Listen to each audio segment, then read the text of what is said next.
No, I mean, I asked him how should I introduce you, that's what I meant. In typical Yash form, he's given a couple of sentences that do not capture by any stretch of the imagination what Yash has done, okay?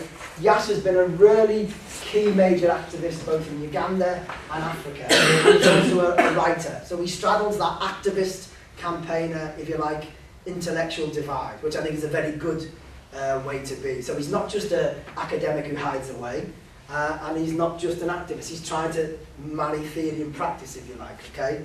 So what he's told me here is that he took his degree in economics in London School of Economics in 1961. Since then he's been involved in the struggle for his country, which is Uganda, to become genuinely independent, since Uganda is politically independent, but is still under the control of Britain, Europe and the United States at an economic level. In 2004, he was the head of the South Centre. That's in the, where's the South Centre? Geneva. Geneva, in Geneva. Is it an organisation in the UN or separate? Oh, it's separate. It's separate, yes. So it's like a radical campaign. It's like, well, it's the inter-governmental body of the South, countries of the South. Ah, okay. Yeah. Okay. So he's been like UN of the South. UN of the South, but on an official, right. critical thing, isn't right. it? Yeah. Right. Okay, so he's part of the South Centre 2004-2010. And the South Centre is the equivalent to the United Nations of the South. And since 2010, he's been back in Oxford, in Oxford, in the UK, with his wife, writing books. And his latest book is is called Trade is War. He'll be doing a book launch in a couple of months in Oxford as well, in Ruskin about the book. But Yash also writes and talks in a lot of campaigning groups around Africa and elsewhere. So if there's a big World Trade Organization meeting or the G8 meeting or things like that, or the World Bank and IMF, there's often counter conferences that are made up of trade unions, social movements from Africa and elsewhere. Yash is always there speaking. Just, you know, to sort of give you an idea of the type of people he mixes with and writes with and at what level he's at, because you may not have heard of it, is that Noam Chomsky has written a blurb on the back of his new book. So, you know, Yash is sort of at that level writing and talking about a global civil society part of the left. Okay, I'm just trying to say that because he's really undersold himself here. And because he's very modest, that's why. But anyway, I'll leave it to Yash to talk about rethinking economics and today and relating it to our tasks and struggles as activists. So I'll leave it to you, Yash. Thank you very much. Well, the best way would be for me to, well, thank you, Peter, and thank you for bringing me here. Best way would be for me to tell you what I intend to do. I intend to present perhaps a different perspective, a perspective from the South, from Africa, from the global South. This might raise some issues for discussion, I hope it does. And the idea is to locate where we are within a larger geopolitical context, global context. Nothing remains stagnant, things change, and we now live in a very different kind of world. And that's the different world that I'm going to talk about. And in the end, I hope that we have a discussion that would stimulate you. I know you are now a bit tired because you had sessions all morning. So I want to stretch you too far. I'll stop after about half an hour or so that we can have some discussion. I'll go step by step with my arguments, and you don't have to agree with me. It's a perspective, and we can then have a discussion. And basically, that's the pitch. I will speak mainly from my own experience. I was an academic, but I realized that what I was taught at the London School of Economics many years ago, I graduated in '61, so a long time ago, was a lie. I was taught a whole lot of lies in economics. I was then 17, 18, and nothing that I was taught applied to my country, Uganda. They talked about supply demand, you know these things, right? And how prices are made by market, free market, and so on. Of course, nothing of that applied to my country because Britain decided everything. We were a colony. Prices were decided by Britain. They offered us whatever prices they wanted to offer for the cotton, and then we had to pay for the textiles, shirts, the prices that they quoted. So even at that age, I was not confused. I was simply taken in a course which I thought would talk about reality on the ground, but didn't talk reality on the ground. But I had to pass my exams. My father had paid fees, so I should have to pass my exams. So I did very well. You know the name Keynes? Mm-hmm. Keynes? Some of you, yes? Keynes, of course. And Keynes was we had to read Keynes, the two volumes of Keynes on the monetary theory and so on, until it came out of my both ears. And of course I gave the examiners what they wanted to hear, because I was a good student. I didn't believe a word of what I was writing. I got a good degree. And my economic professor said, Mr. Tandon, you have done very well. Why don't you stay and do your PhD in economics? I said, no, not economics doesn't exist. It's a myth. Economics is a fiction. There is nothing called free market, ever. I did economic history, and I discovered that the English historians, the economic historians, always talk about the mercantile system, 19th century, you know, when Britain was the main manufacturing base of the whole world, and they talk about free trade. Adam Smith, does that name ring a bell? Adam Smith? Mm-hmm. Yeah, Adam Smith, and Ricardo and so on. I can speak with some authority as economic historian. That has never ever been free trade. Never. Nothing like that exists. It's a fiction. It's a fiction. So, when my professor said, why didn't you stay for PhD? I said, no, thank you. No, thank you. I'm going to study international relations, international politics. So I enrolled for my PhD to do international relations. So therefore, I bridged the gap between economic and politics at the global level. That's what I did. Well, when I went back to my country again, I taught a course on political economy. I'm told you've got some background in political economy. Because economics, there is something called economy, yes, of course. But there's nothing called economics as a subject. Even the economy is an abstraction. Abstraction, no, very cut off from reality. Because there is nothing like economics without politics.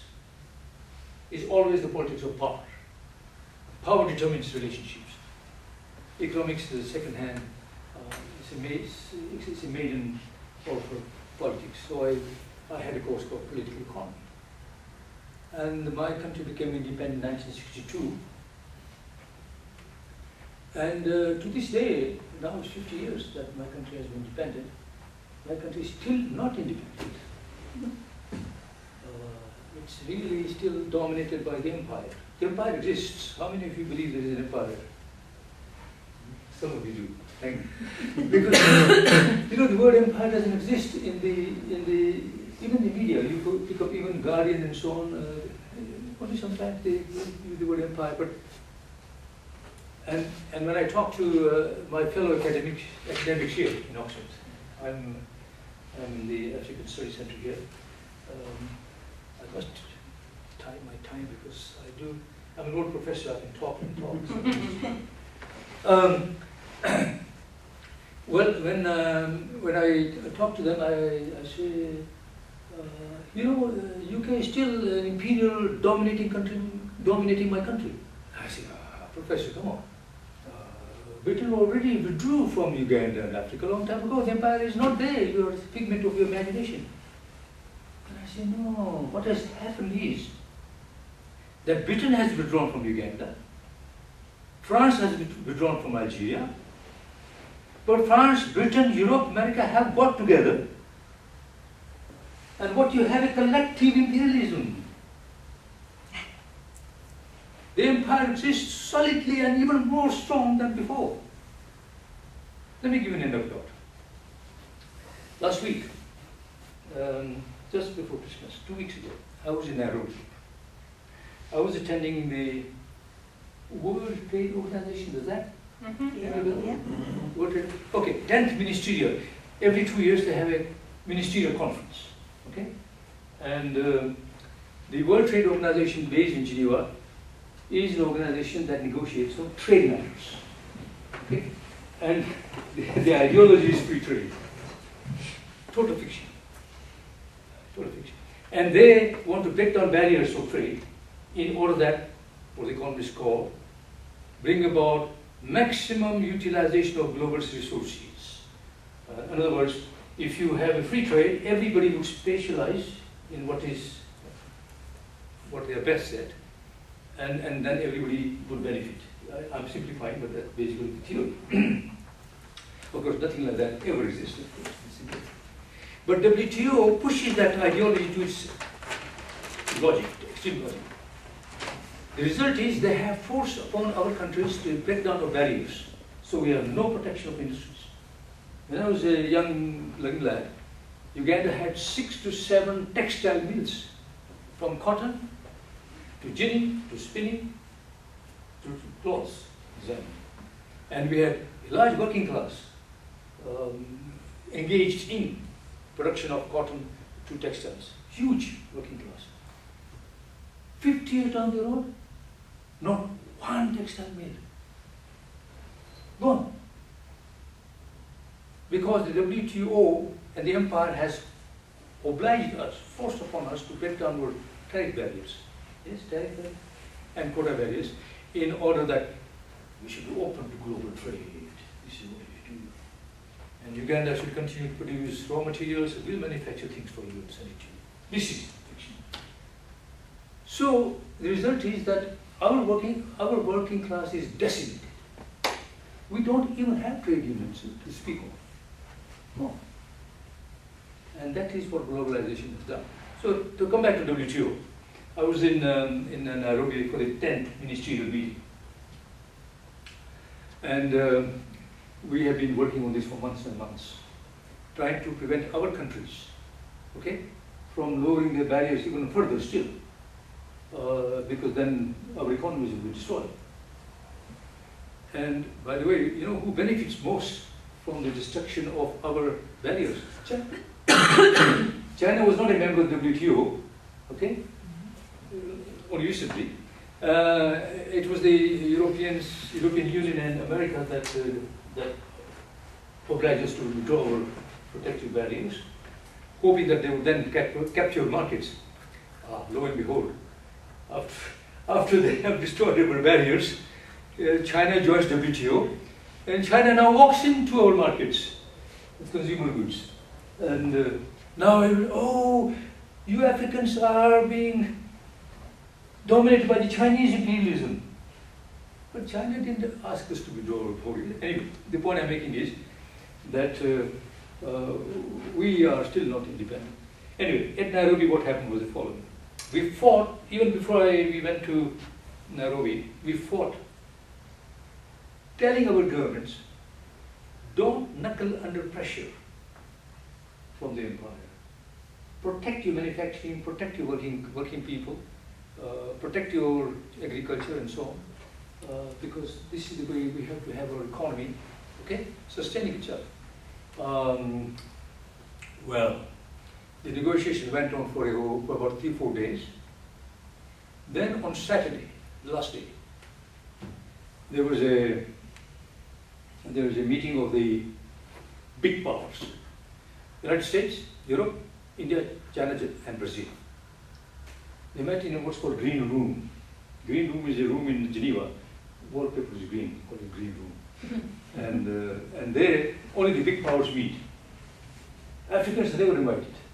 Now this meeting is taking place in Africa. And Africa is not even there last day. And they work out a text which no African has seen. And the effects of that will be disastrous. I had predicted that because I attended all ministerial meetings, starting from Singapore in 1997. And we, African groups, met together, issued a press statement. And we said, the kind of text that is coming out from the green room is going to even further devastate the economy than before. And the third or fourth statement is that as a result of the outcome of the ministerial meeting, something like 100 to 150 million people in Africa, or more, just minimum, will be dispossessed of their livelihood. They'll become refugees in their own country. And if out of that, about 1 million, easily 1 million or 2 million, will, no matter what the obstacles, will cross the Sahara, the Mediterranean, come to Europe. No question about that. No question about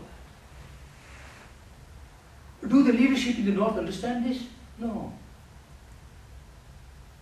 They have no understanding. They are the creators of the misery and impoverishment of our people, decimating our economy, ruining our working class until they are no longer able to sustain their families. And when many of them flee because they have created conditions of impoverishment in our countries and flee to the continent, they say, oh, we are all terrorists. Hey, you created conditions. So what I noticed in the UK too, I'm quite shocked at the level of debate in the media and even in the policy levels. Description, prescription. No analysis. You go to a doctor, you say, I have got these symptoms, and the doctor, she carried out the diagnosis. I said, see, my doctor is a lady. And then from diagnosis comes prescription. Prescription, diagnosis, prescription. In UK, even in policy circles and media, description, prescription, no analysis. Nil. Description, these fellows are coming. Prescription, stop them coming. They give bribe to Turkey. Please keep 2 or 3 million there. We'll give you billions of dollars and we'll try to find out ways in which you can come down, become a member of the European Union. They bribe Turkey. And Turkey puts them in worse conditions. Here, total lack of sincerity. I'm sorry I speak my mind because I'm not an academic, I'm an activist. I like your honesty though. I like your honesty. Sorry? I like your honesty. You Thank just you be very honest much. with us. No, I think we got to be honest to ourselves. Yeah. No analysis. The degree of debate in this country is abysmal. Until, of course, Corbyn, I must say, he excited me. He's an honest man, principled man. And I like him. The only honest person, honest politician, not person. Persons, many honest people here, but he's an honest politician. The rest of them are, I won't put any adjectives because I'm photographed there. So, okay. See, for you, working class, or spokespeople of working class, organizers of working class, you have a challenging task in order to put across the working class ideals to the ruling classes at a time when as you know, the gap between rich and poor is increasing. Any statistician, not just here in the UK, but even in Scandinavian countries. You go to Sweden, etc. Gap is increasing. And as working class, you are of course engaged in ensuring that your class interests are protected. For us who are coming from the South, it's a double-edged struggle. Our working class are of course decimated. They can no longer able to organize their struggles. So some people like me, I'm not the only one, many of us join them in solidarity to fight against the domination of the empire so that we can sustain. But our problem is also national liberation. National liberation from imperialism. So we have 2 levels of struggle. One, we have to continue our struggle to become liberated from the empire. We call the national question. Can you come to the phrase national question? That's not. Okay, it's called the national. our national question is not resolved yet. Soviet II level.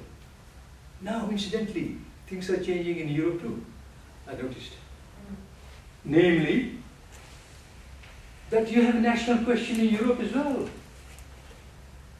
Even before Scotland got its referendum saying they want independence, I predicted that to my wife. I said, I'm quite sure the Scottish will win the referendum. Because there's a resurgence of nationalism even in Europe now. Now, nationalism used to be a bad word in Europe.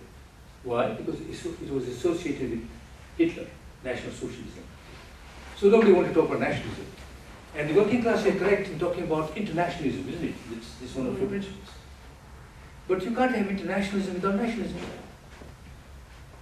It's not extra nationalism, it's internationalism, isn't it? So there is especially I find it easier to talk at the level of working class because I'm not trying to be patronizing, I'm just saying that that's my experience, that they understand me very quickly on this one. But if I talk to my own people of my own academic level, especially leftists, they say, Yash, come on, you're talking a reactionary ideology of nationalism. I say, maybe reactionary for you in your lifetime, your experience of Hitler and so on. For us, it's the way we have to fight nationalism. And until you had this experience in Greece in early 2015, nationalism is a bad word. Now in Greece, Syriza won, as you know, Yeah. as a result of support by the people saying that we want to maintain our own self-independence. And it shook the European Union. How can you break away? You're part of the European Union, you have to have Europe, and so on. And the preceding regimes for about 15 years have been borrowing from the IMF, World Bank, and so on, and put the whole country to debt. And the people in Greece said, well, don't pay the debts. We will be able to sustain ourselves. And then you know the story. They got a hammering, such a bad hammering from the IMF, European Commission, so on, that poor, what's his name? Syriza's head? Tsipras surrendered. He made a U-turn. And now Greece is like Africa. Economy destroyed. German banks are taking over the assets in Greece at several prices. There's impoverishment. Working classes have no longer jobs. So Greece, for the first time, becomes an African country. Now it's easier for me to go to Europe. I've been talking to European Parliament too. It's much easier for me to talk because right there is evidence of what you did to Greece. And you have done to Africa for the last 30 years what Greece is experiencing. By imposing your own conditions for your imperial rule, you have simply decimated economies for your own benefit. Maybe this kind of thing is not normally discussed amongst you. Perhaps you do discuss. If you do, then I would say that I would ask. Sorry. I'm an academic, but not really. I'm an activist, and I hope that we can establish. I know you're tired now, but some of you might be interested in establishing links with Peter and so on. Solidarity basis. This is another principle of the working class, that we are dominated by the globalized system of production exchange, which at this point in time is totally financialized. You know what I mean by that? Financialized capitalist system. The capitalist system that emerged in its historical evolution was a very productive force. It improved the conditions of living. But today, it's financialized in the sense that it's banks that own everything. There's no production. Guess what is the GDP of UK? You know what it consists of primarily? City of London. What does City of London produce? Nothing. Nothing. It's fictitious. It throws our balloons in the air and they have asset value. I mean, they have value in the stock market, but no asset value. Fictitious. That's the biggest source of GDP in UK. Would Second you biggest? consider tourism as one? Well, tourism is slightly, but second biggest, yeah, is fourth, fifth tourism. Second biggest what? You know what? Services? No, guns, Really? weapons. Britain sells something like 20 billion pounds of weapons just to Saudi Arabia alone. And they become outdated within 2 years, and some more goes. So much so that in the biography of Prince Philip, the biographer, I forget her name, she said that Prince Philip says, I no longer want to be the salesman of weapons to Saudi Arabia. He says that. Second biggest. Third biggest, you know what? Drugs. Both pharmaceutical and illicit drugs. Now that's the GDP of UK. Tourism, etc. services come later.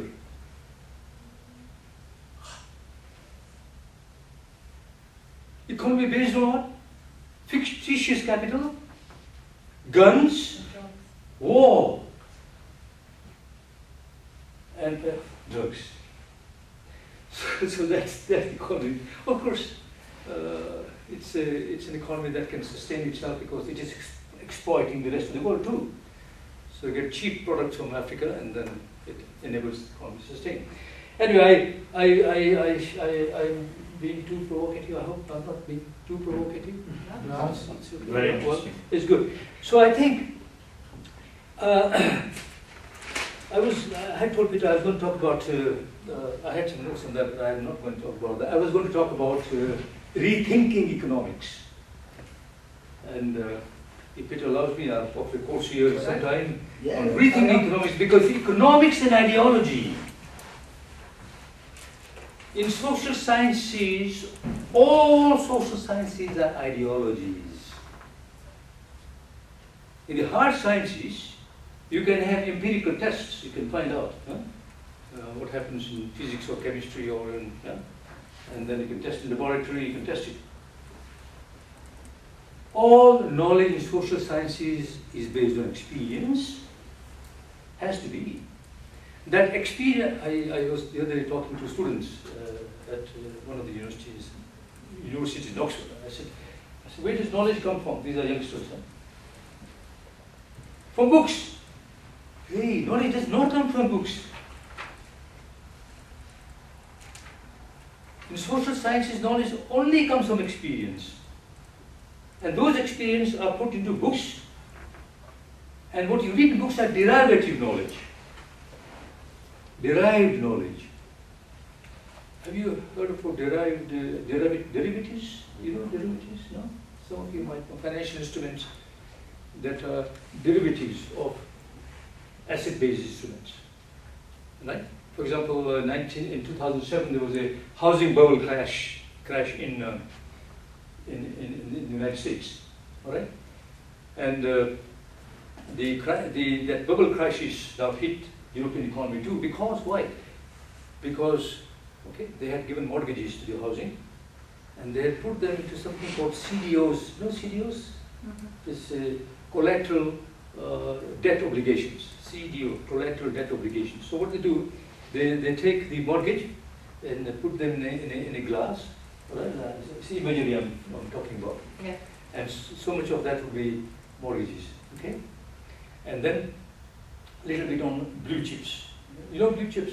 Yeah. Chips, stocks, they have good value market. Yeah. And some gold. And that then becomes CDO. Now that one is floating in the market. It's your own value. It has no basis in reality at all. These are called derivatives.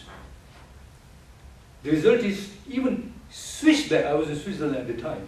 I was talking to my Swiss manager, the manager of my Swiss bank. I said, my friend, don't buy these things. There's nothing in it. No, but the boss says, our company says, you buy this profit. I said, no, it's going to burst. I'm a good economist, I'm telling you. It burst. Even the Credit Suisse and the big UBS burst. It in the United Kingdom, they are now doing quantitative easing. You know QEs? Yeah. Yeah. So they are printing money. When I used to live in Zimbabwe, when Mugabe used to print money, they say, ah, this man is printing money. They are doing printing money, but they call it QE. Quick lizard. So nobody understands. Oh, wonderful. But printing money, for heaven's sake. That's what they do. But it's good when they do it, bad when we do it. But that is the double standards here. But the economy is in shatters. The British economy is not sustainable. I'm afraid so. I won't have time. I've spoken more than half an hour. I think the empire is in a big crisis. The financial crisis, environmental crisis, social crisis. Now, of course, in Oregon, these fellows are saying we'll come with guns so that we want to protect our land. You saw that television, remember? Yeah. Because they are sheer crisis. So much so that this civilization, European civilization, is facing a major shift. I don't know whether you know the name Huntington, is that name really well? No, it's an American professor, very well known. He said we are facing civilizational crisis. And I said, no, it's not a crisis, it's a civilization shift.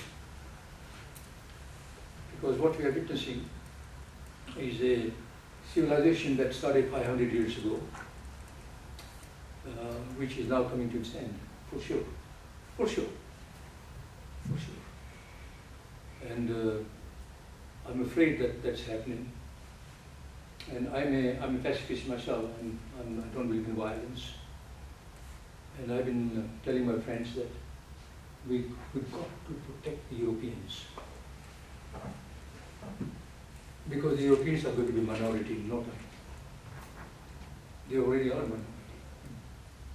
And they are making big mistakes. But let's not make their mistakes be the basis for us to take revenge. No. We must accommodate the European culture. Because they are dying. Islamic culture was very powerful. I'm not Muslim myself. But one of the most civilized religion that we ever had was Islam. And Prophet Muhammad was an amazing guy, amazing fellow. And peaceful man. But the myth spread that Islam spread by war and violence. Not true. But anyway, I won't go into that. The point I'm making is, and science, where did science come from? From Islam. And but that history, they ruled for 700 years. European civilization for 500 years. And before that, of course, there was slavery and so on, but trade was benign trade. Indians and Chinese have traded with Africa for thousands of years. They never colonized it. Slave trade came with European civilization 500 years ago when people became commodities for trading. This is very bad heritage. Slavery as a system is different from slave trade. Slavery existed throughout times, Greece and so on, Rome, that's true. But slave trade, people has traded for the first time. And therefore my book, Trade is War, is, I brought here just to impress you. It's also a good color, because trade is war. The West's war against the world, not just people in the South, against people in the South and the North too. It's a war by a small corporate capital backed by their states, okay, for their own profit. And they don't care a damn if people die. You know. So it's a war against the whole world, not just us, not just in the South. And so it started with slave trade 500 years ago. Then became colonial trade, when we were colonized. And then now they are still oppressing us. So, but it's coming to an end now. And what we are witnessing is real possibility that, but probably, hopefully not that probable, hopefully not that likely, a real possibility of world war. I mean, not the kind of war that we have, First World War, Second World War, different kind of war. It's a war that we are facing. And I'm afraid one of the reasons for that is that unless the West starts a war, they can't survive. They have to start a war. Israel is pushing America to start a war in Iran, for example. The Americans have moved their fleet to South China Sea. And I know that China doesn't want to war, because China is not developed yet. It wants peace for a while. But unless the West starts a war, it can't survive. And I'm preaching now to our people, saying that we should be, despite the 500 years of oppression and exploitation, we should understand that the white people are the minority. And they have contributed a lot to our culture too. We should appreciate that. Now they're declining, but because some negative forces have taken over the command of the economies and politics.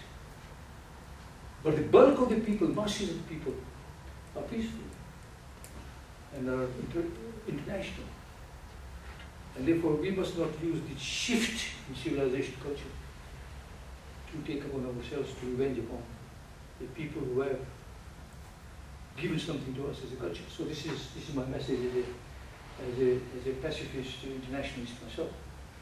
But I am an activist, and I like to say this, that since you are many of your shop stewards and you are involved in activism, I think activism is extremely important. If you're not activists, then you're armchair. There are many armchair revolutionaries here, by the way. They sit in the chair and propound Marxist theories and can become revolutionaries. That's fine. It's important. But activism is very important. But activism in itself is dangerous too. Because if you do not have a correct theory of revolution, then once activism can become even dangerous, can be manipulated by people who specialize in manipulating people's thinking, in what and making them more agreeable to their policies and manipulations. So I'm not surprised that a lot of the working class people in UK, for example, are turning towards Farage, for example, because they feel threatened by incoming refugees and so on. I mean, to fight against that kind of manipulation, I think is very dangerous. So I'll call you comrades, if I might. Comrades, it's not, as you say, it's not an academic lecture. It's a lecture of a person who has been involved in the struggle for nearly over 60 years. And I speak for our people, for their liberation from the empire, but also for the liberation of people here from the empire, because this empire is very bellicose, very dangerous. So we have to join forces. Yeah. Okay, yeah. I'll sit down. Thank you so much.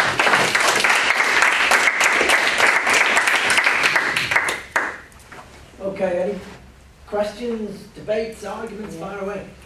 Yeah, thanks, Tash. That was a brilliant speech.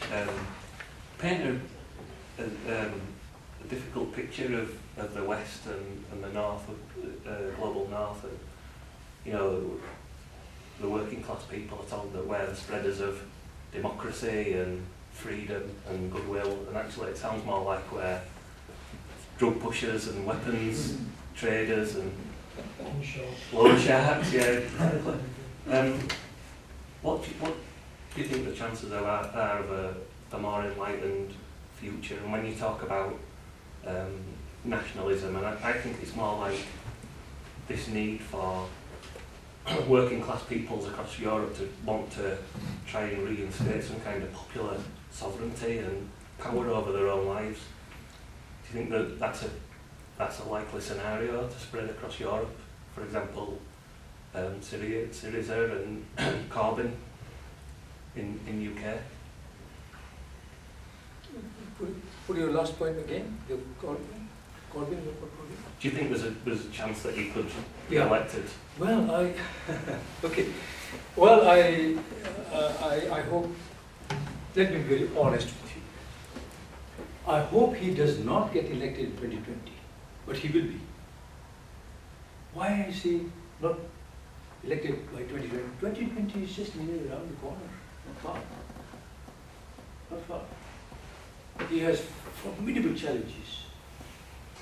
The first challenge is the Parliamentary Liberal Party. They are now falling away, resigning, whatever. And the media is very anti-Corbyn, I see. Yeah. What is that, eh? And, but for me, that's a small battle. These fellows are outdated anyway. They were all Blairites, and they had no support for Corbyn, so they're going away. Okay. The second biggest challenge would be the state apparatus. There are people in the bureaucracy who are in their mid-30s to mid-50s. They control the policies, foreign policy, trade policy, financial policy, all this. Wow. These MPs you can get rid of, ministers and so on. But how do you get rid of this state apparatus? That's a big challenge. And then, of course, the whole economy has to be turned around because it's based on fictitious capital. So I think it's a major challenge if you can turn around in the next 5 years. And my own, I made this speech at some other place. Before Corbyn won, actually, I was telling them that Corbyn will win. Because I could sense it. And I was saying that for my observation, I may be very superficial. I don't know. I don't know whether Corbyn has cadres. If you don't have cadres, you can't carry out revolution. They don't have so well? If you don't have cadres, you can't carry out revolution. You can't transform the system. Yeah.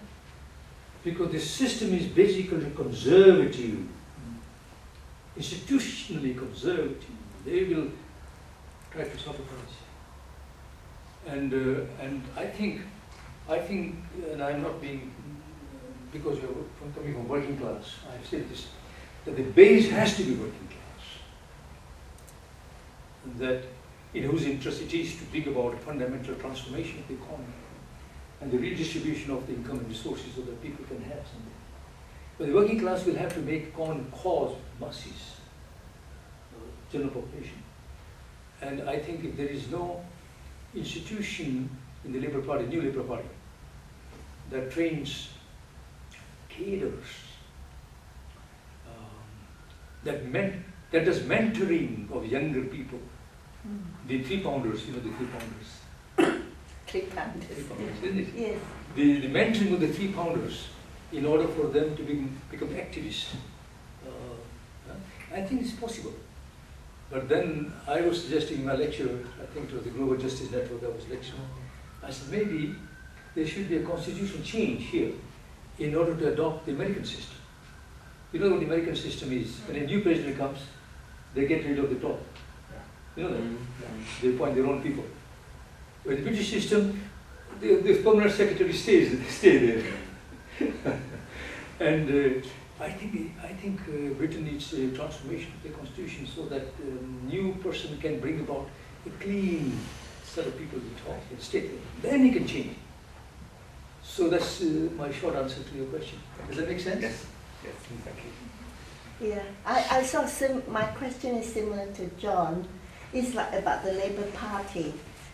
Because I being a Labour Party supporter, we're all, coming through activism at work and everything. Now coming to this college, I learned so much more about everything, like globalization, how destructive it can be and all that.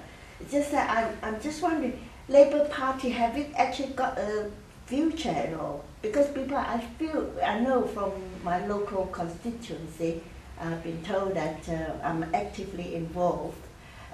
the membership has gone up very, very much more since Jeremy Corbyn has become the leader.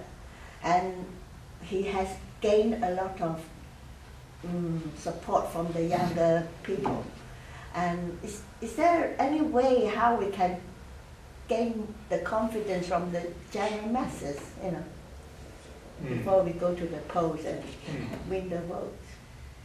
Well, I would say, thanks for the question. I've been thinking about this myself all along, because I intuitively support Corbyn's vision. I'm optimistic. I think what has happened, not just in UK, but also all of Europe, is that over the last, say, about 15 years, 20 years, the political dynamics have become at the center, centrist. So the new left by Blair was trying to appeal to the centre. So there was no difference between Blair and Margaret Thatcher, basically. Right? Yeah. The same. And in fact, Blair, in some ways, was worse than Margaret Thatcher, at least as far as my countries are concerned. Blair was a more dangerous man for us than Margaret Thatcher. So they were central. Now I notice that the centre is growing. And politics have polarized between the left and the right. So the right, you have people like, what's his name? Cameron. Yeah. Cameron. Yeah, and Le Pen in France. Yeah. It's polarized between extreme right, and they are drawing a lot of support from working class too, as you know. And the left. Not extreme left, not communist left, because communist left no longer exists in Europe, I don't think, but it's left. And Corbyn, I have to say this, that from what I have learned of his history since he became prominent, I started reading more about him, he's amazingly non-doctrinaire. He doesn't have a dogma. At least my view is that he doesn't have a dogma. He is a leftist, but undogmatic. So he doesn't necessarily say the Communist Manifesto. He doesn't say that. He says, I'm principled, I'm a pacifist, I don't want nuclear weapons, and I want that they did this. But you know, he can draw support. Therefore, I'm a bit optimistic that here is a person who comes through as a clean person, as one who didn't even bother to collect expense accounts from the government when he was entitled to. Modest man. So if he's charisma, and he's making me charismatic, I think his speech that he made in the opening speech was brilliant, I must say. And Cameron was not. Then they can be a little more steady to see. We better handle this man more carefully. So my answer to your question is I am optimistic, but I think to come back to my original point, if he doesn't have mentoring of the younger people, to form strong cadres, and to bring them into policy-making levels at some stage, then it's going to be a very difficult fight. Now, luckily, parallel, similar phenomenon is happening in America too. This Bernie, yeah, Yes. Bernie Sanders. For the first time, a man comes up and says, socialism is what we want here. Hey, in America, socialism, for heaven's sake. So, you know, we are witnessing a quite qualitative transformation of politics at some level, isn't it? So, to summarize, the middle is broken down, is polarized. Okay? The right is making a lot of mistakes, working class is distracted there. I think our task as shop stewards, as working class leadership, would be to enlighten the working class people. That's not where the future lies.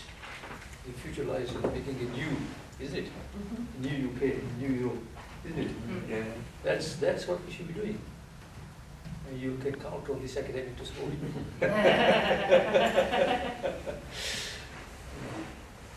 Yeah. It's interesting what you said about Europe's under threat. Come again? You said Europe was under threat. You think that the old European was under threat. Under threat. Yeah. What do you mean by? Yeah, elaborate on that point. I suppose? Yeah, sure. I think, of course, we'll see what the referendum will show UK, whether join Europe or not. But it's already symbolic that the British, the British government should seek opinion of the people to say whether they should stay in Europe or not. And they are renegotiating the terms of continue to stay in Europe. Yeah? Now that itself is a negation of the entire dream of the European Union. The founders of the European Union in 1940, the Polish Steel Community, was to create a united Europe with common currency and common market and all that. I think that is in a shambles now. I think the euro might exist in some form or another, because UK is not part of that. The European Union is now fragmenting, my view. And we already have a division between the northern half and the southern half. Like Germany, Scandinavian countries are rich countries. Norway. And, Norway is not part of the European Union, no. Isn't it? It's part of NATO, but not the European Union. Isn't it interesting? But the southern, Spain, Portugal, etc., is division. And now, of course, after Syriza's victory in Greece, you have now changes in Spain, Portugal, and they are putting into question the entire European system, isn't it? So my own analysis is that Europe is fragmenting at the periphery and center too. I don't know what your opinion is, but coming from Africa, as an African, I welcome that. I welcome the fragmentation of Europe myself personally, because Europe for us is an empire, and the European Union has foisted on us, on African countries, something called EPA, Economic Partnership Agreement, which has devastated economies. So today, if you go to Uganda, for example, in my country, I was there just last week, I'm coming from there last week. You can buy chicken legs from Belgium, baked beans from Europe, because they have imposed through the Economic Partnership Agreement, okay, liberalization of the economy, and they flood into our markets, subsidized production in Europe, heavily subsidized, which we can't give. So, you know, even in Uganda, our chicken producers can't compete against chicken legs from Belgium. Our grain producers, bean producers can't compete against baked beans from. So if Europe fragments, it's good for us. I think it's good for the world too. Eventually, maybe America will fragment too, but I don't know. but that's my reading. You don't have to agree with me, but that's my analysis. I'm very frank, if you see. Please. There was an hand here. Yeah, I think Mark was next. Sorry, Yeah, just in ties in what you were saying. Yeah, please go ahead. All right, go. No, please go ahead. Please go ahead. I was going to ask about how taking away the trade tariffs and restrictions would, change the economy in Uganda. But just tell us a little bit about prior to the trade barriers coming down. How did the economy form? How did it, what was it? Yep. Yeah, good question. Describe it. Yeah, it was, well, well, I tell you what, during the colonial time, we had colonial time, Britain, Uganda, France, and Algeria, and so on. It was to the interest of Britain, okay, to stimulate some manufacturing, some added value manufacturing in Uganda. So initially, whilst we were producing just cotton for Britain that to produce the manufactured products, they did encourage certain manufacturing. So we had shirts, we had clothing. in agriculture, we were self-sufficient. We could grow our own food. We didn't have to import food from outside. And they were coming out of agricultural surplus. Okay? There was spin-off from that surplus that can then be put into production of hoes, implements, simple agricultural machinery. So we had an elementary manufacturing system which, had it been left to its own dynamism, could have produced a viable economy. Now, that's gone, completely gone. We import food, we import machinery. Our people are totally dependent on aid. And I know many of you might think aid is a good thing because aid is a charity, let's give aid. No, aid is very dangerous, extremely dangerous. I've written a book, I flashed out of my books down called Ending Aid Dependence. I'll give you an anecdote. In Hong Kong, okay, I was a member of the LDC, least developing countries. So I was a delegate to LDCs. At that time led by the Zambian Minister of Trade, okay? Hong Kong Ministry here. We negotiated on trade matters for a week. And then, last day, as happened in Nairobi last week, on the last day, the text came out, which none of us had seen, by the United States, Europe, and Japan, basically. And the chairman came, the last day, we were about 3,000 of us, huge gathering, 3,000 of us, delegates. And the chairman quickly read the text. Quickly. Any objection? No. Adopted. Now, in the WTO, the rules are that unless there is, it has to be by consensus. By consensus meaning even if one country says no, it's not wrong. So he read adopted. We had not seen it. So I was sitting with the delegation, the Zambia delegation, others. I said, Mr. Minister, please put on your hand and say you don't agree. He said, Yash, please keep quiet. I said, why? He said, the UK Prime Minister has phoned our president in Zambia. Sign this agreement. If you don't sign, no oil, no spare parts for your machinery, sanctions. I said, is that true? And that's true. All African countries kept quiet because sanctions, sign or else. Blackmail.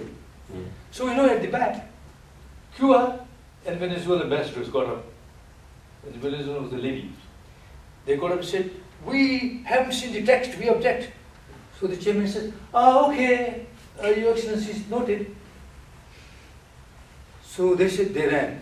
They ran podium was that high.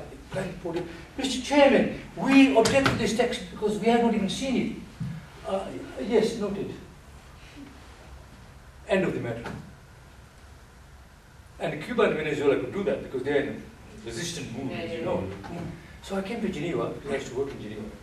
I went to the WTO lawyers. I know them very well, first name basis. I said, hey, my friend, you're lawyers. There was no consensus there. There were objections by Cuba and Venezuela. And my country, our country's objective, but they didn't say so. They said, Professor, where do you come from? I said, never mind where I come from. Where you come from is a lawyer. You're a lawyer. You have to have integrity of your profession. I said, don't forget it. And that's true. There are about 150 lawyers employed by WTO. Not one has integrity. Not one has its professional integrity. Because they have children at school, studying and so on. My friends, if I tell you my experiences, this world is totally totalitarian. Obama came to Kenya just 2 months ago and said, you are suffering from democracy deficit and this corruption. Democracy deficit? the entire global system of governance has got democracy deficit. There is no democracy at the total level, and total corruption. So, my friend, I can tell you a lot of stories. This system is totally anarchic, chaotic, unjust, totalitarian, undemocratic. I can use many of the expletives, but I'll leave them. Sorry, I'm angry, but you see an angry old man. I'm just an angry young man, but I'm also angry. Somebody else. You mentioned before about the changes in Uganda, like say, I think you used as your first example, over the last 50, 60 years going from a number of factories down to nothing.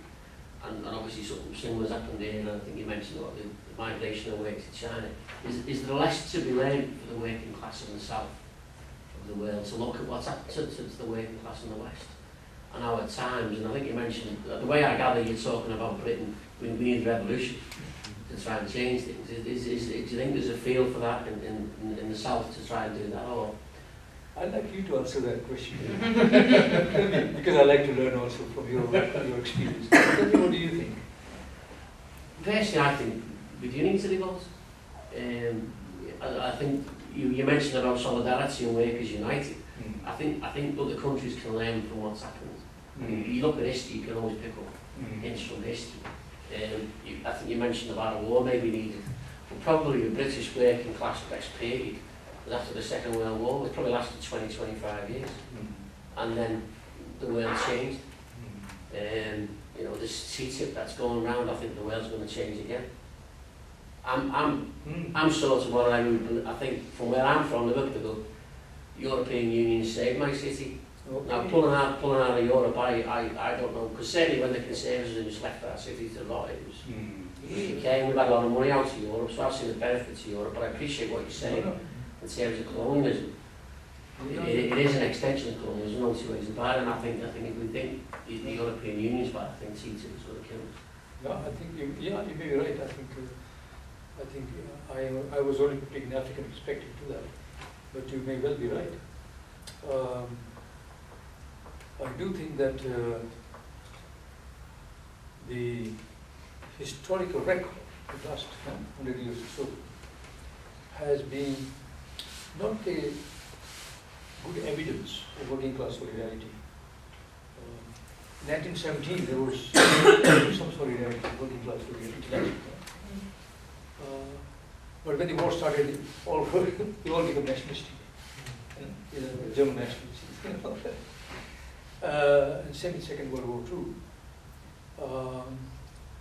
I think I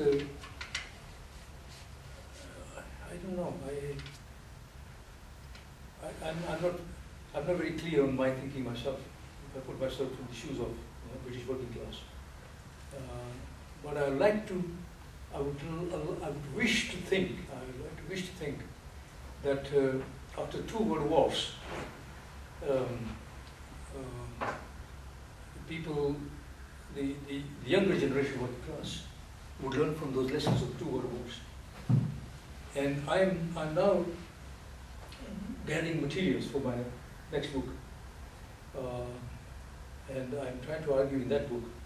One of the things I'm arguing is that there is need for like the corporate world has a global picture. They can come together as corporate capital. There is need for international solidarity for the working class. ICFTU is very weak. International Confederation is very weak. I think there is a room for working class solidarity, of course. Yeah, and Europe might well be better there. I don't know, but I'm writing this book, and it's called World War IV actually. People ask me, why? What about World War III?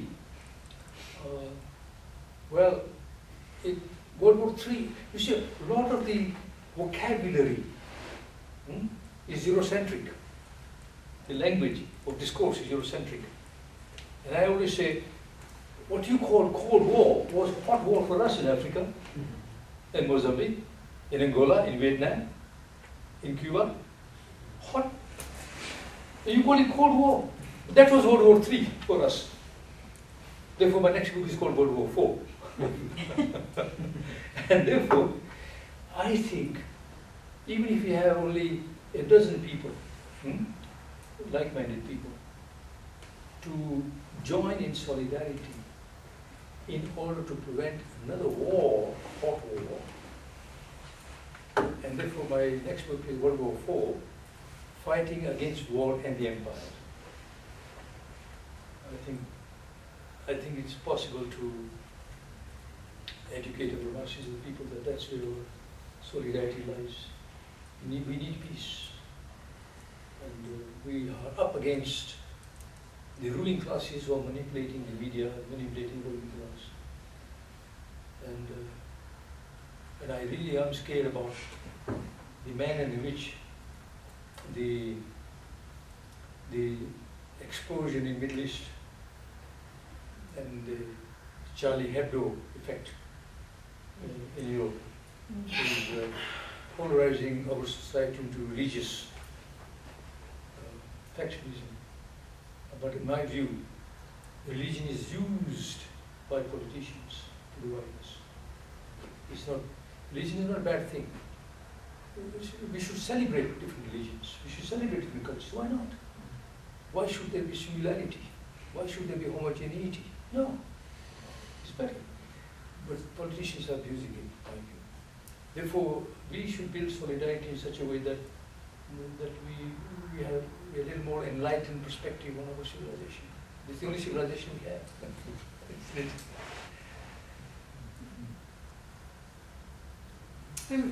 I wonder about, you talked about, or touched on the banking crisis and the British economy being broken. And I think back to Michael Meacher came beginning of last year and was talking about the same thing, and then talking about the import and export situation in the UK, that we import more than we export, etc.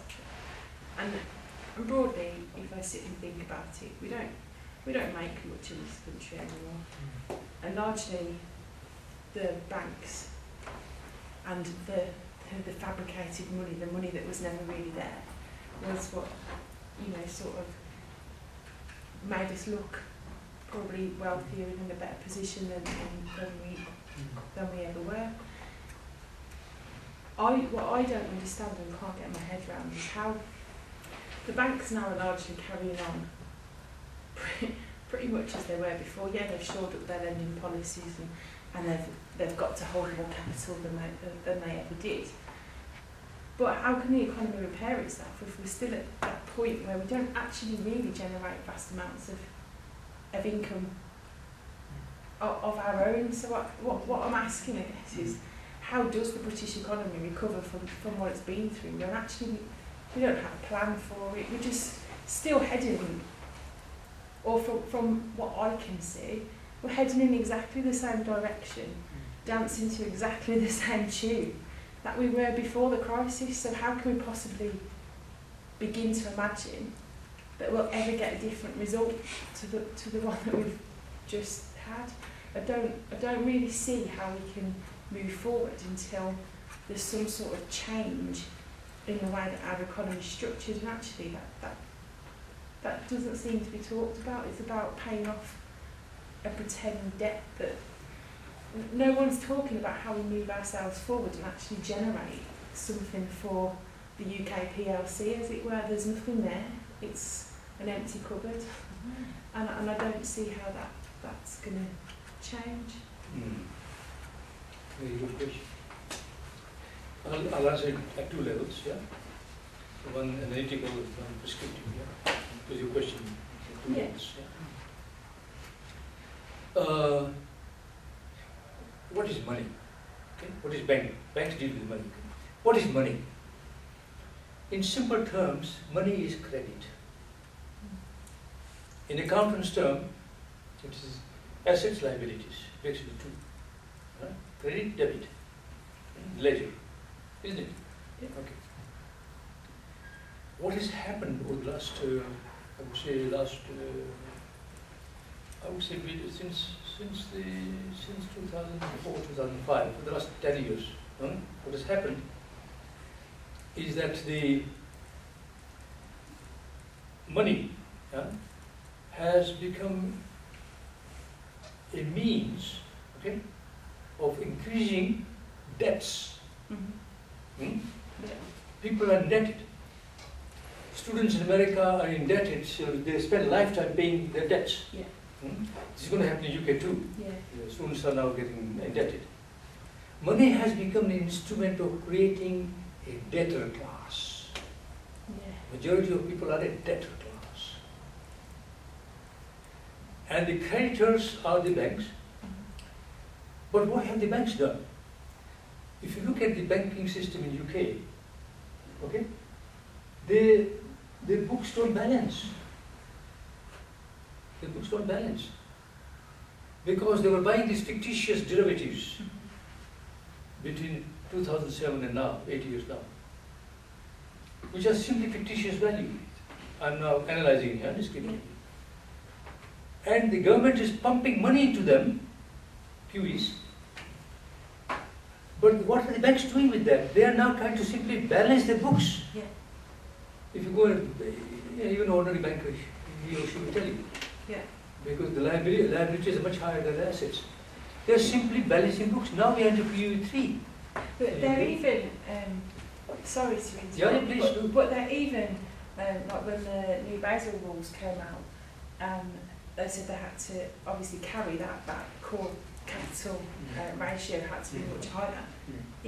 They're even using fictitious money to correct the fictitious money mistake, and nobody's cottoning on, and that's what I'm like, well, how is this happening again? It's the same thing. Absolutely, I call it theatre of the absurd.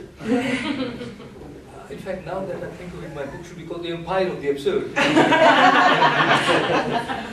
Because we live in absurd. No, really, the absurdities of this system is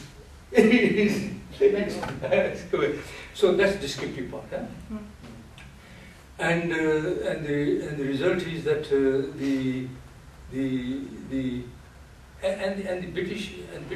the government policy is still basically monetarist policies. They're on interest rates, and they dare not raise the interest rate. They hope that interest rates get low so that investors can borrow cheaply. But it's not happening because banks are simply balancing their books. They are not on lending. It's a crisis. Yeah. So that's description. I'm putting it as simplistic, but that's true. Huh? Now, your question of prescriptively, what do you do about that? Myself, I have a very simple solution. One. I think both Economy and Scotland are right. Get rid of nuclear weapons. You don't need nuclear weapons. There will never be a nuclear war. Or if there is, then nobody will survive any peace. Yeah. So get rid of it. And you save, country will save 20-30 billion pounds.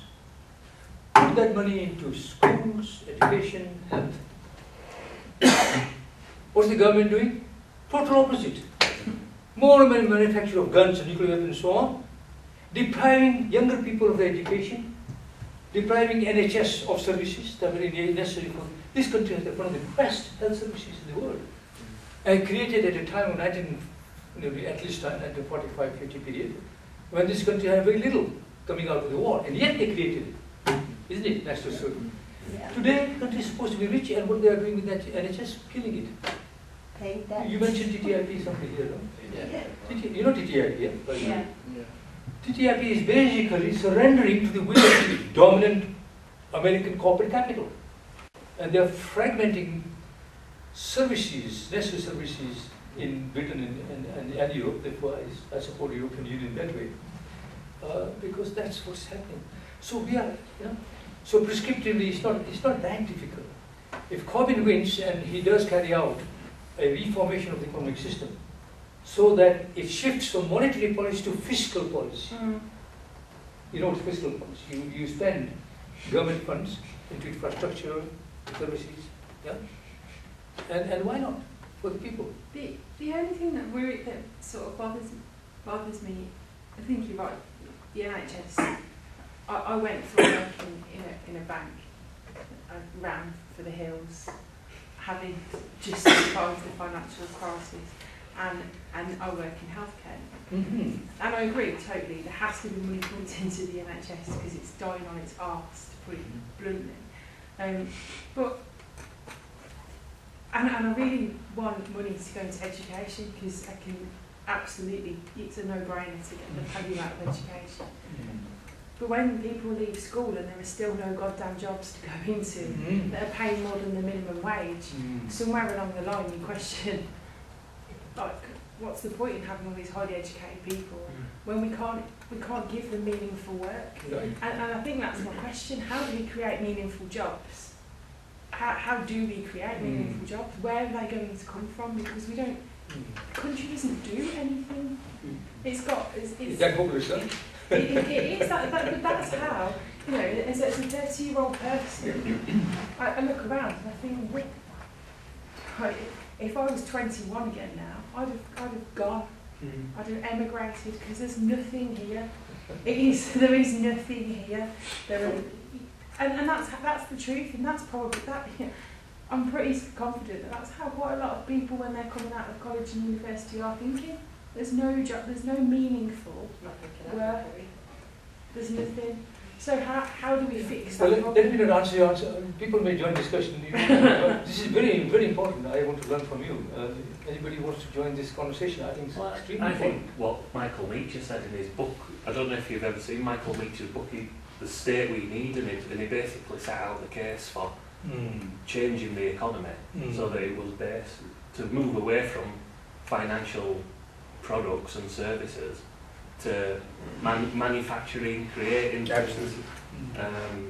And that's, to me, is like decent work, you know, like that can invest in education and training for young people and create something real rather than fictitious. And I think that's what Corbyn would follow that model. I think it wasn't. It was setting out the left's case, you know, not far left, but Keynesian, you know, social democracy. You've also got loads of jobs, loads of industries that need people in there. So like taxis, it's really understaffed, and each taxman brings in 250,000. But the amount of people working as a taxman has been like quartered, and like culture as well. For every pound put in, £6 comes back. But that money's been taken out. If money's invested into those areas and jobs are created there, then it's a win-win in a sense. And I totally agree with you, and that's what worries me in a sense, because there's not even any, from what I can see, that there's not even a thought of it. They're just ploughing ahead, hoping that somewhere along the line the financial services markets, etc., will pick back up again. And to me, it didn't work the first time round, it didn't work the second time round, so why are you going to go down that route the third time? It's like, wow, how dumb are you? But I agree with you, there are, but if we're going to keep cutting Apple, how long is it before the bloody taxation system's privatised? Do you know what I mean? Let's just sell it all off while we're carrying on down that road. And that's the basis of what I'm saying. Yeah, I mean, I've got a question to ask, but just coming in on Carl, I think you're quite correct. I think it's the fiscal economy that we need. I mean, if you look at you mentioned 1945 to 1950, we sort of like spent our way. Obviously, what would have been, you know, a recession that was as bad as the 1930s, I should imagine. But you sort of like renationalised the coal industry, the rail industry, they introduced national health, and you know, there was a massive infrastructure building programme went on in the country, and it employed people who put money in the pocket, which then in turn put money in the economy. And I think that is the correct way to go in the future. That's anything that Corbyn would be looking at. But a question regarding Greece: what do you think would have happened had Greece held firm and said, we're not paying the debt off, you know, we are going to concentrate on sorting our own country out, looking after our own people, and we have to wait for the money. What do you think would have happened in the Eurozone had Greece taken that Well, decision? of course, now it's a speculative question, I don't know. But it's a good question nonetheless. And I was hoping that, you know, that Syriza would, Tsipras would hold ground. He looked strong at one point. He was very mad, I must say. Varoufakis, you know his name? Yeah. He finance minister, he was quite good, I think.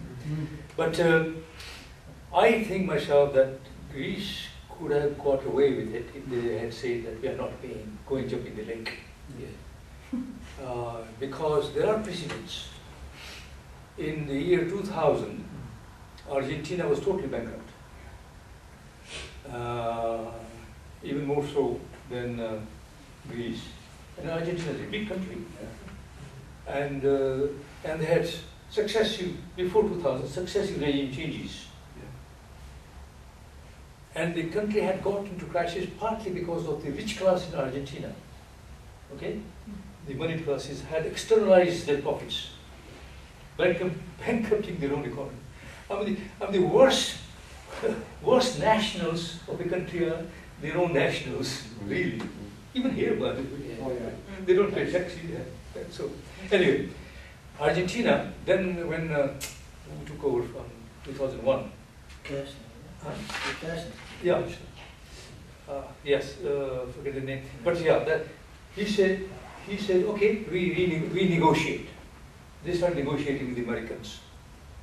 And they ended up paying 20 cents in the pound, 20 cents in the dollar.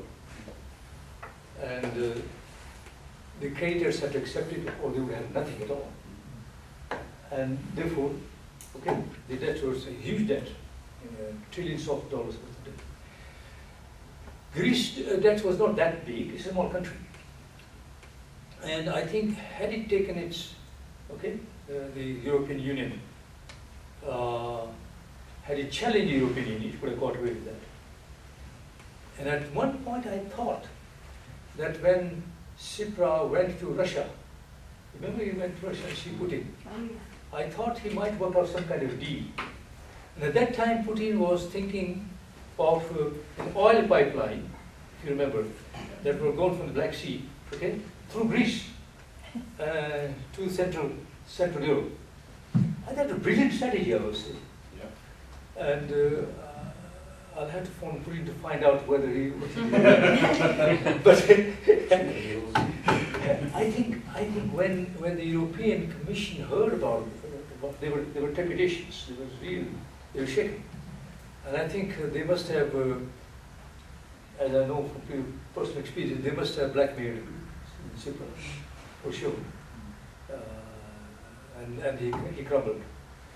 But I think myself that speculative, but I think if the challenge was taken over, Greece could have succeeded.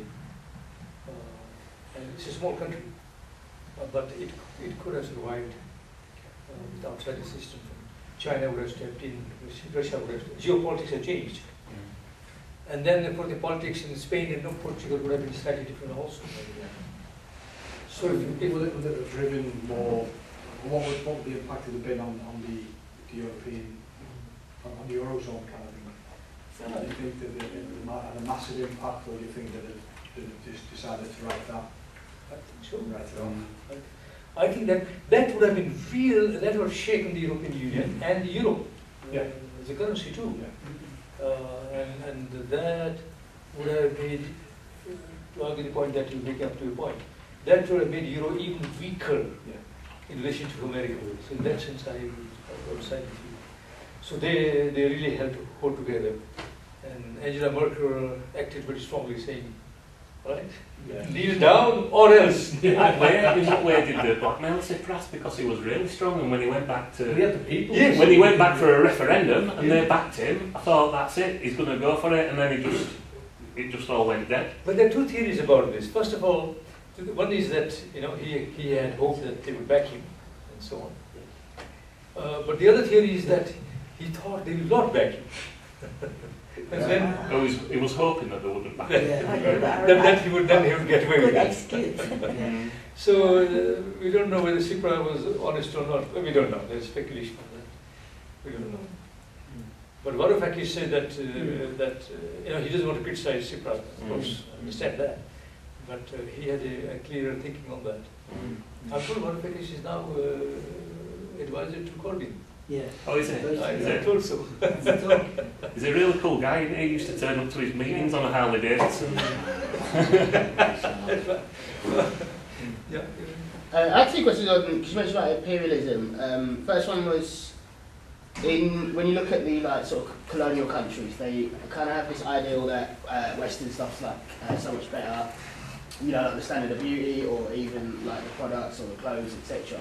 How do you reckon the colonial countries should get around that? And also, colonial countries are always seen as being almost like children, so they can't manage their own economics or can't manage their own policies. And how do you reckon that can be changed as well? That has been challenging me for the last 50 years, 60 years now. Well, the global geopolitics is shifting quite rapidly. At one time, Cuba was the only defiant country. Now there are several of them. Of course, the latest election, Venezuela put back a reactionary government. But yesterday, the people were still marching on the streets in support of the previous government, isn't it? But Venezuela is defiant. Bolivia is defiant. Who else? Even Nicaragua to some extent. Anyway, in Latin American countries, they are in defiant resistant mood. And they have created parallel structures of finance in that part. Asia is, this one is more socialist inclined, Latin America. Asia is more capitalist inclined, China, India, much more capitalist. And they're quite strong. China, India can now challenge American, UK dominance, yeah? Africa is in a very bad way, my continent.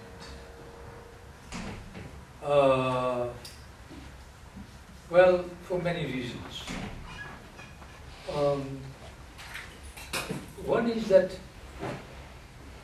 we have a serious leadership crisis in Africa, and they won't change. Every time Africa produced a leader that was challenging the West, he was killed.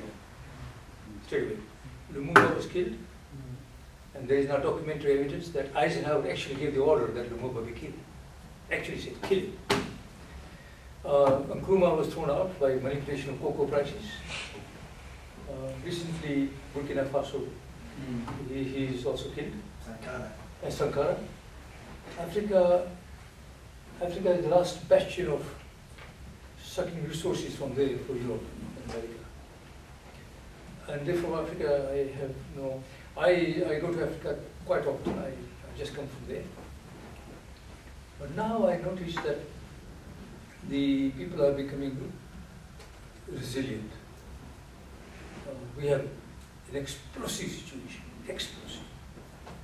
South Africa is waiting to burst.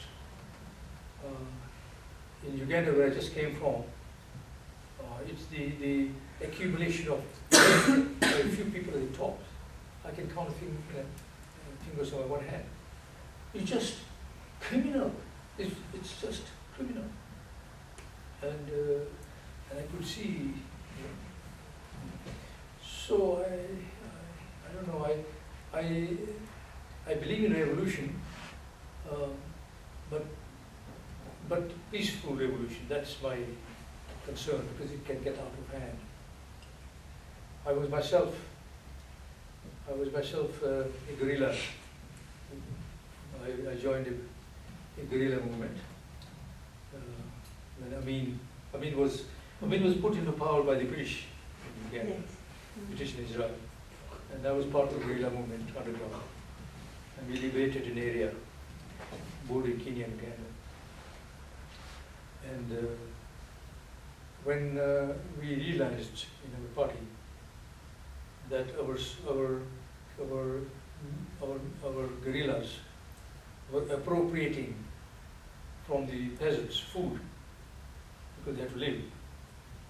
We decided to dismantle our guerrilla force. One of the only guerrilla force that voluntarily disbanded, because we argued that we were too ahead of the masses. The masses were to catch up. If you masses don't catch up, you're so ahead that you become, okay? And that's what happened in Peru, in other countries. Anyway, it's a long story. In other words, I come from an activist struggle.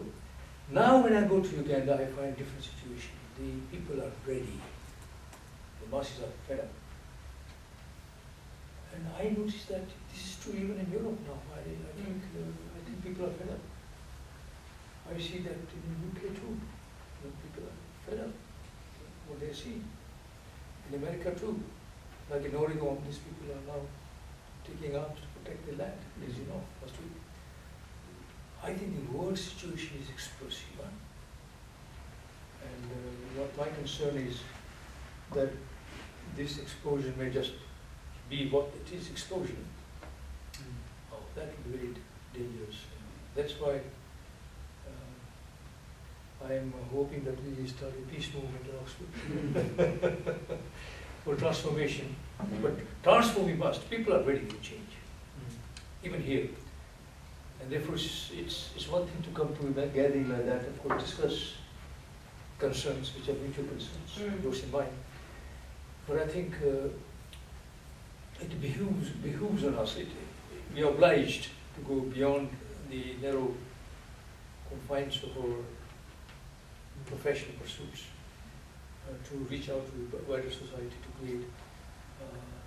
There has to be a critical mass. Huh? But in the UK, the English people are very phlegmatic and crude. They're exactly very suited. Anyway, I'm now pontificating. But I think the world is ready for revolution. In China, the distinction between poor and rich is increasing. They're throwing our peasants from rural areas to take over, and they are now fighting battles in China too. So I'm not very sanguine about China or India either. It's amazing that you just described China as a capitalist country. Of course. China's capitalist. Yeah. So would you describe that as purely capitalist or some kind of like strange communist capitalism? Well, the party is communist, so it's a different kind. Okay, I'm glad you asked this question, because I think I have to nuance that by saying the Chinese capitalist. You have to nuance it a little bit.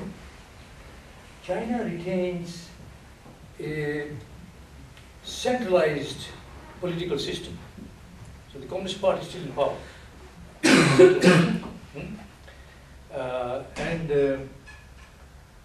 And there is some kind of democracy within the party. So they have Congress every now and then, and it's a massive Congress, and they take decisions that appear to be democratic.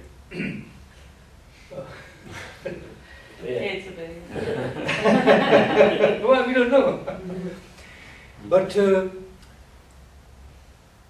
the Chinese are, in my view, the Chinese and the Iranians are the two most astute people, extremely sophisticated, very subtle, very long thinking. In Africa, China gives investments to our countries 5-10 years before they put in the infrastructure. Money doesn't come from infrastructure quickly. Western capital wants their money back in 6 months, and they don't put money into infrastructure. See? So the way the Chinese capital operates globally is very clever, very clever. And so it's capitalist with national very self-conscious about themselves as taking over. I was talking to the Chinese ambassador in Geneva just not a long time ago. He's a friend of mine from old times. And I said, what has the new president done? Xi. President Xi. Xi Jinping. So he said, not President he, President Xi. Yes. So he said, you know, Yash, until the last Congress, China was hoping that America will not collapse, will hold on to global power because they want peace for another at least decade or so to develop their own economy and so on, right? And he was saying that the last Congress, the party presidium decided that America is falling back very quickly. They want America to hold on, but America is collapsing. And that if there is vacuum at the top, globally, then there is global anarchy. And therefore, if you just look at, he was telling me, see, if you look at the Chinese foreign policies, it is more activist now. And that's why when they came to WTO, for the first time, China spoke something in WTO for the first time, coming up against the position that Americans were holding. So the point I'm making is, yeah, capitalist, but very self-conscious of itself as the new leader. And my own thinking is that, despite their own internal contradiction within China itself, which will increase, their global leadership may be more benign than American. I think China and Persia had territorial empires, okay? Territory, going. They never had extraterritorial oceanic empire. Of course, China claims the Friendly Islands and so on, but they regard South China Sea as part of their, so part of the territory. For the first time that we had transoceanic empire was with European civilization, not before. Greece, Roman, Chinese, Indian, they all territorial. And therefore, my own thinking is that China will not venture for extraterritorial imperial system, which is what we have now. So, having said it's capitalist, okay, and it's a battle going on inside, class struggle going on inside China too. I'm prepared to give them a benefit of the doubt and see whether that they might be more benign. They might have more benign system. That's my view. So it's not discussed generally, but yes. So is it about influence then? You know, where China's coming from? Is it about global influence rather than you know, imperial influence from? I think you're right. I think that distinction is important. Yeah, influence. For example, in Africa, okay, China brings investments and so on. Okay, and but they have made it very clear that we do not want to interfere with your governance systems. That's your prerogative. Whereas the Western system goes on interfering with our governance systems. And therefore the Western system is exceedingly interfering. When the Chinese say, well, we want your oil, how you get it is your problem, you must solve your own problems. I prefer that. I would rather that I solve my own problems in my own country than somebody else imposing solutions to me. You see what I mean? Yeah.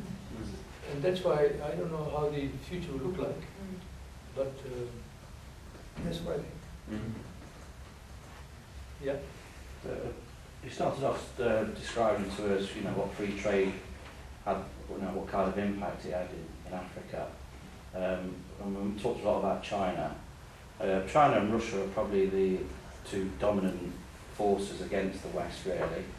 They're not dominated by free trade agreements by America or Britain or any Europeans. So do you see that this is the conflict that's coming, is between East and West? And we've seen, you know, America put their ships near China and China do the same to America as well, kind of gearing up for a heavy conflict. If that's the case, you know, what would be the outcome for the global South and the rest of Europe, you know, if there was such a conflict? Well, again, I can only speculate. It's very difficult to see the future very clearly.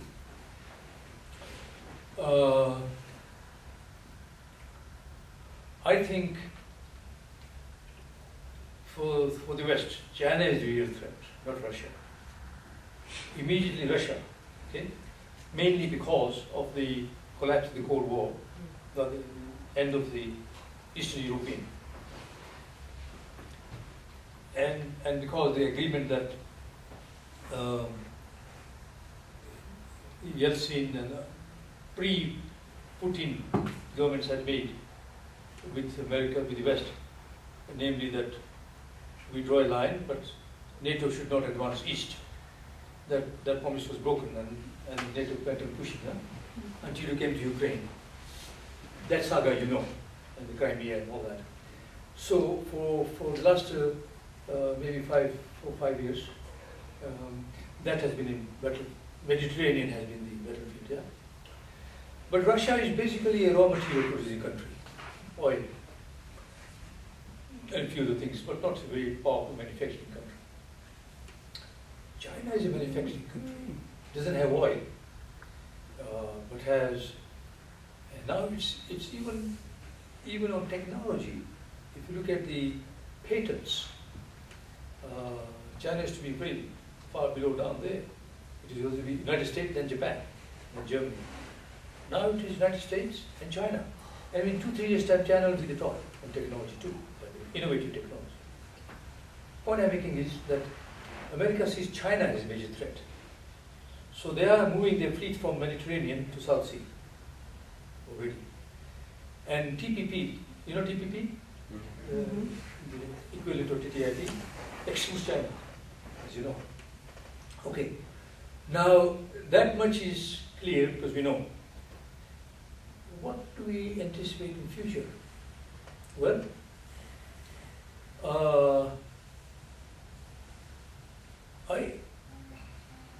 I had some problems with Obama, but at least one thing that he tried to do is to oblige Congress to go along more peaceful lines. He made some agreements with countries that he was at war with, like Cuba, for example. I'm afraid I can't say the same with Clinton, Mrs. Clinton. She's very bellicose. She's a warrior. And the Republicans also.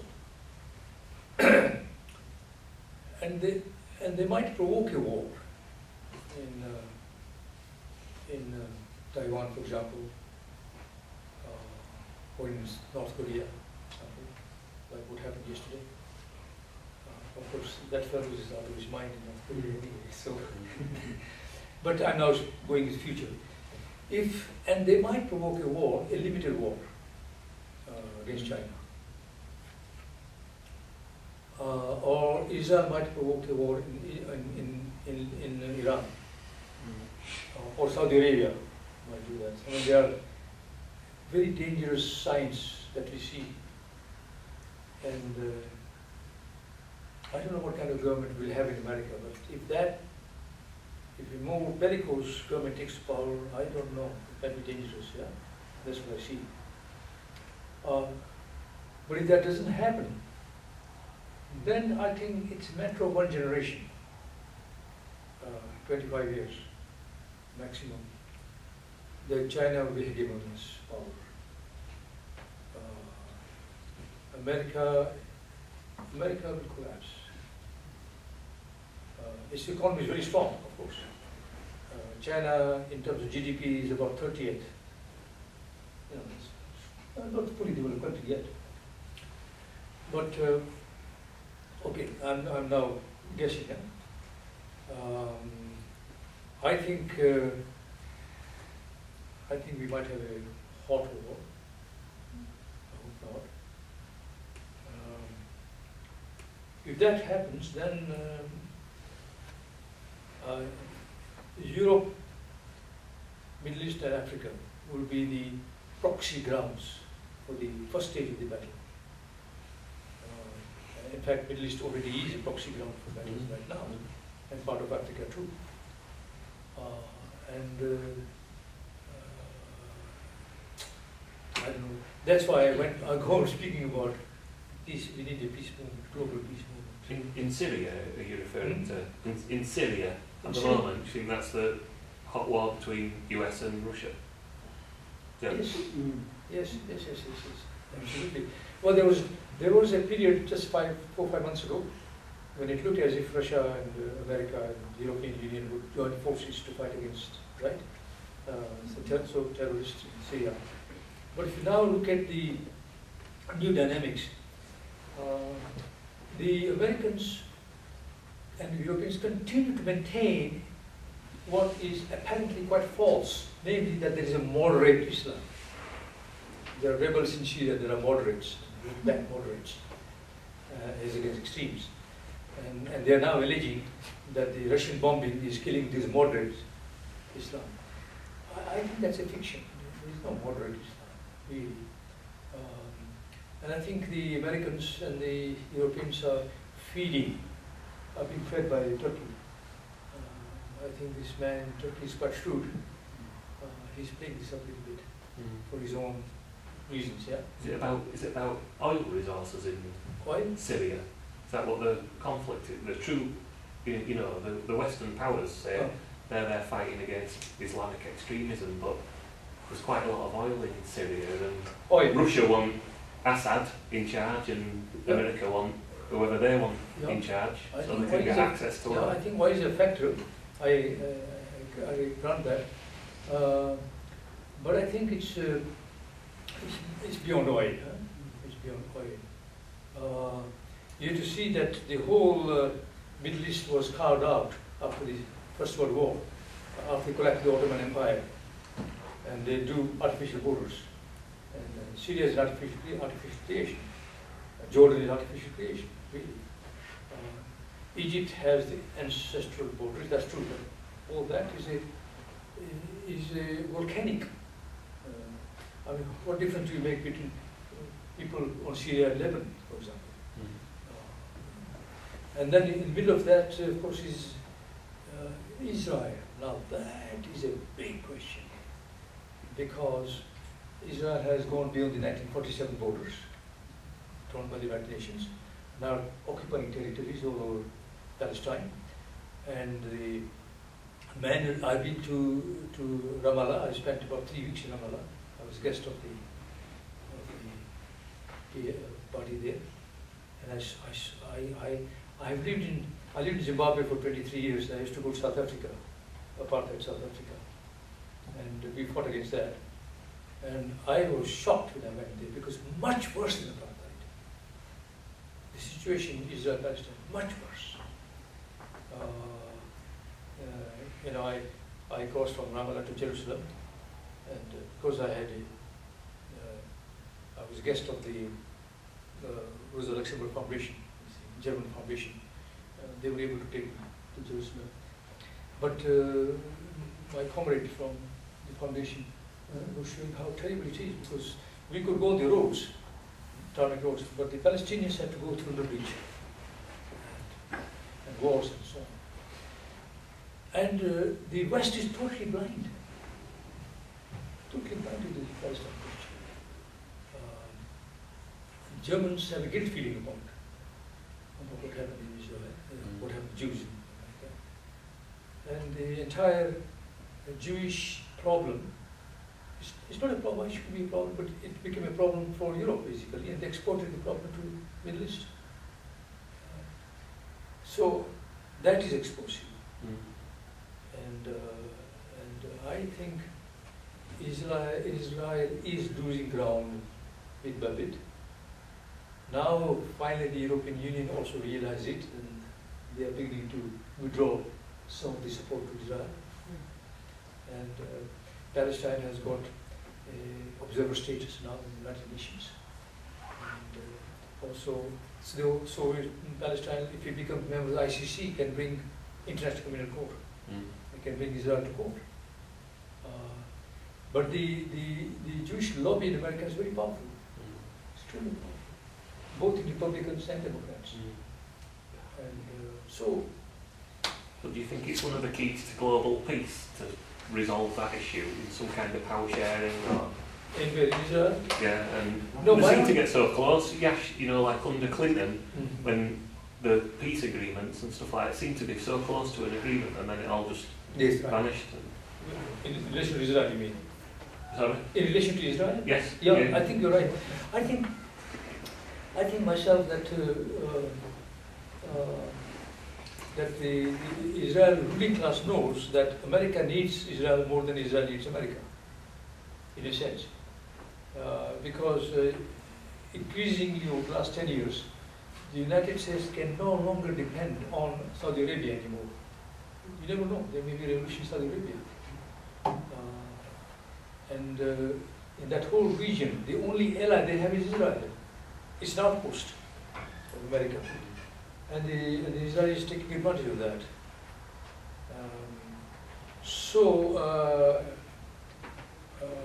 But I think myself that, in my view, I think I give Israel maximum 15 years. Not even that, decade. If within the next 10 years they do not work out a two-state solution, it's out.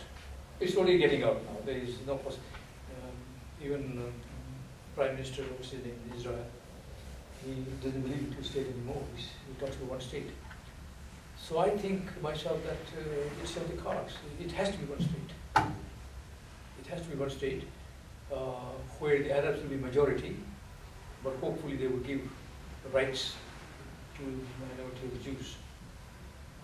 If that works out at diplomatic level, then there is some relative peace in that area.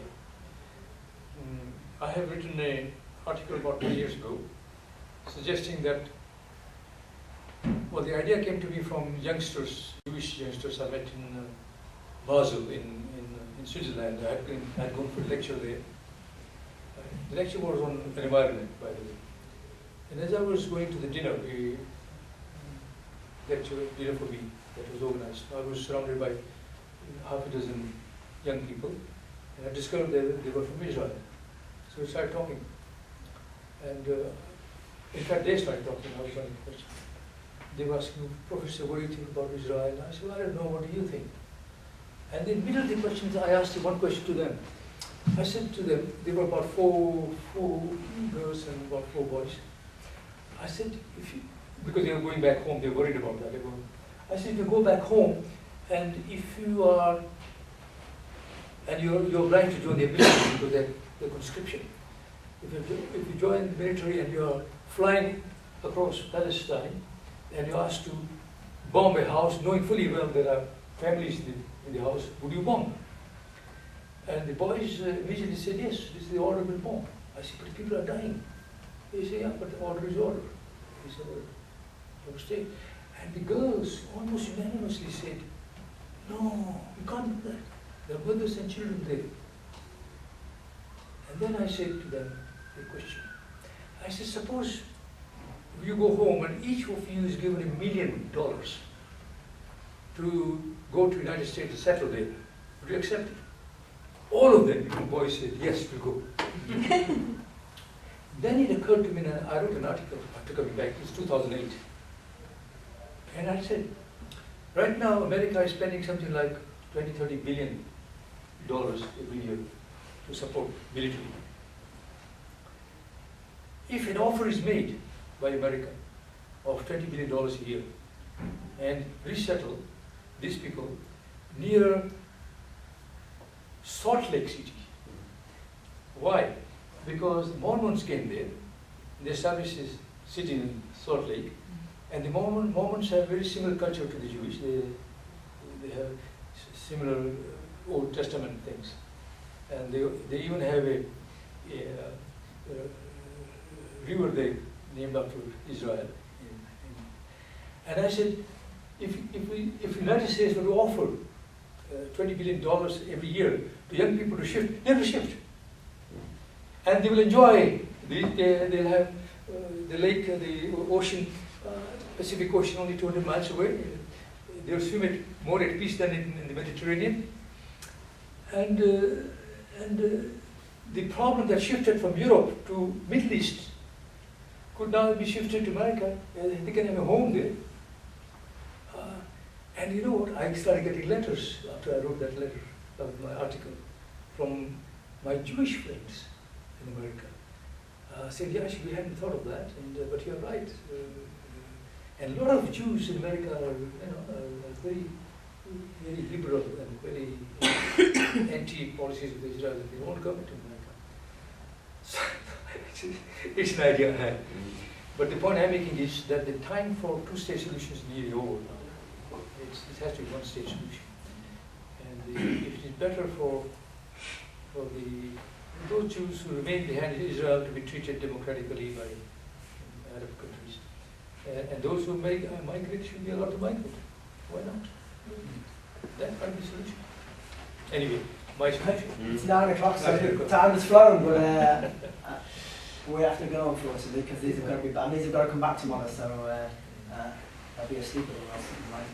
Anyway, listen, thanks for staying, and thanks for asking loads of really good, interesting questions. I can tell you really enjoyed it, because you're still talking now after a long day of 12 hours, so that takes some doing. But thanks again. I'd like to thank Yash for coming. If you want to, Yash is in Oxford. I haven't asked him, but I'm sure he'd like to come back another time and talk. If people want him to, but we can talk about Why my that. book is ready. Yeah, well, you can leave the books there, and I'll see if people want to buy them tomorrow as well. You know. So, if you, how much is a book? Well, actually, at the Blackpool Seal, they sell it £15. Okay. But if it is sold at £13, okay, and £1 is kept for the trade union, okay, for me, and that's fine for me. Okay. It's all right. We can leave them there, and we can talk about that tomorrow about getting them sold and that. And then, yeah, if we want to get Yash back another time to talk, it doesn't have to be in part of my talks, but it can be later on in the programme and stuff like that. We can do that again as well. Okay. All right, great. Thanks a lot.